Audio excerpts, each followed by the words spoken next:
चलिए जानते हैं देश और दुनिया की सिलेक्टेड 10 बड़ी खबरें कुछ मिनटों में। पर अभी तक आपने टॉप 10 न्यूज को सब्सक्राइब नहीं किया तो अवश्य कर लीजिए।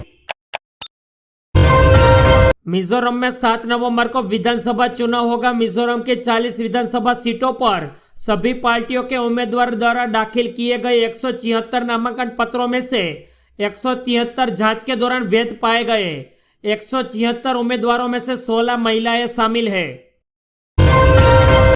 इजराइल हमास युद्ध को लेकर सऊदी अरब के प्रिंस ने दोनों को ठहराया गलत, भारत की तारीफ। इजराइल हमास युद्ध को लेकर सऊदी अरब के पूर्व खुफिया प्रमुख एवं प्रिंस ने दोनों ही पक्षों को जिम्मेदार ठहराया है। उन्होंने गाजा में चल रहे युद्ध को लेकर कहा कि इस संघर्ष में कोई भी नायक नहीं, केवल पीड़ित शामिल है। देखिए भाई, चुनाव के समय ऐसा ही होता है, हर पार्टी की अपनी महत्वाकांक्षा है। अखिलेश यादव के बयान पर मनोज झा की प्रतिक्रिया। देश के 5 राज्यों में विधानसभा चुनाव होने जा रहे हैं। इसी बीच विपक्षी गठबंधन इंडिया में कुछ भी ठीक नहीं चल रहा है।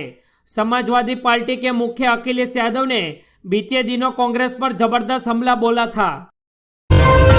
कांग्रेस और सपा विवाद पर डी राजा ने दी प्रतिक्रिया, बोले भाजपा को हराना ही हमारा प्राथमिक उद्देश्य होना चाहिए। अखिलेश यादव के बयान पर प्रतिक्रिया देते हुए सीपीआई के महासचिव डी राजा ने कहा कि समाजवादी पार्टी, कांग्रेस पार्टी और यहां तक कि वामपंथी दल भी इंडिया गठबंधन के बैनर तले एक साथ होना चाहिए। ट्रैफिक नियमों का पालन न करने से सड़क दुर्घटना में 20% का इजाफा, नितिन गडकरी। केंद्रीय मंत्री नितिन गडकरी ने शनिवार को नागपुर में मेरी माटी मेरा देश अमृत कलश यात्रा के दौरान एक जनसभा को संबोधित करते हुए कहा कि ट्रैफिक रूल का पालन न करने से देश में सड़क दुर्घटना में 20% की बढ़ोतरी हुई है। तेलंगाना इलेक्शन 2023, कविता ने जीत को लेकर किया बड़ा दावा, राहुल गांधी पर कसा तंज, उन्हें पहले होमवर्क करके आना चाहिए था। फिलिस्तीन के आम लोगों की मदद के लिए आगे आया भारत, हवाई मार्ग से भेजी दवाइयां और राहत सामग्री। इजरायल और हमास के बीच युद्ध पिछले कई दिनों से जारी है। इसी बीच फिलिस्तीन के आम नागरिक की मदद के लिए भारत आगे आया है। विदेश मंत्रालय के आधिकारिक प्रवक्ता अरविंद बागची ने रविवार को कहा कि भारत ने फिलिस्तीन के लोगों के लिए मानवीय सहायता भेजी है। यूपी, दिल्ली, बिहार में बरसेंगे बादल, कुछ राज्यों में भारी बारिश का अलर्ट, जाने कैसा रहेगा मौसम। पहाड़ों में हो रही बर्फबारी से मैदानी इलाकों में ठंड अब बढ़ने वाली है। आईएमडी के मुताबिक दिल्ली एनसीआर में आज आंशिक रूप से बादल छाए रहेंगे और साथ ही छिटपुट बारिश होने की संभावना है। मौसम विभाग ने कहा दिल्ली, एनसीआर, यूपी, बिहार और झारखंड के कुछ क्षेत्रों में हल्की बारिश हो सकती है। अगले 24 घंटे के दौरान खतरनाक रूप ले सकता है चक्रवाती तूफान तेज, आईएमडी ने जारी किया अलर्ट। अरब सागर में उठा चक्रवाती तूफान तेज काफी खतरनाक हो सकता है। मौसम विभाग ने अलर्ट जारी करते हुए कहा कि अगले 24 घंटे के दौरान इसे गहरे दबाव में बदलने की संभावना की है। दिल्ली शराब घोटाले के आरोपी पर हुआ 3rd डिग्री का इस्तेमाल, अदालत ने ईडी से मांगा जवाब।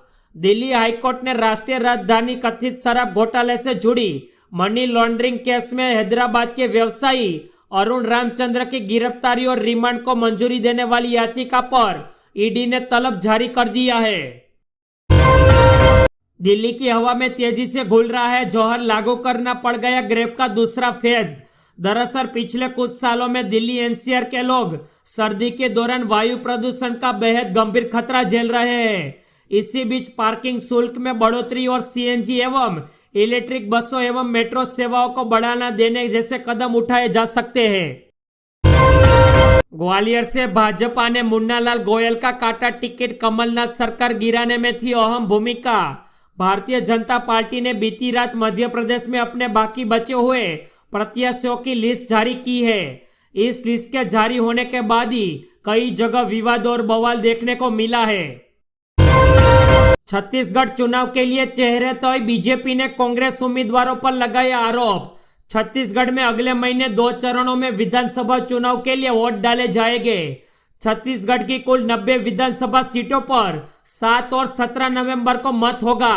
इसके मद्देनजर बीजेपी ने अब तक 86 जबकि कांग्रेस ने 83 उम्मीदवारों का नाम की घोषणा कर दी है। सेंसेक्स की टॉप 10 में से सभी कंपनियों ने निवेशकों को कराया नुकसान। लिस्ट में रिलायंस, टीसीएस और एचडीएफसी शामिल। शेयर बाजार में पिछले हफ्ते बड़ी गिरावट देखने को मिली थी। बीएसई का 30 शेयर वाला सेंसेक्स 1.33% गिरकर बंद हुआ था। इसके चलते सेंसेक्स में शामिल टॉप 10 सभी कंपनियों ने निवेशकों को भारी नुकसान कराया था।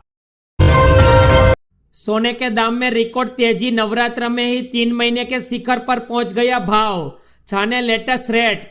अब तक सोने के दाम में 2.2% की बढ़त देखने को मिली है और साथ ही सोने के 22 कैरेट के दाम 55,520 रुपये आके गया है। इसी दौरान 130 रुपये की जबरदस्त बढ़त देखने को मिली है।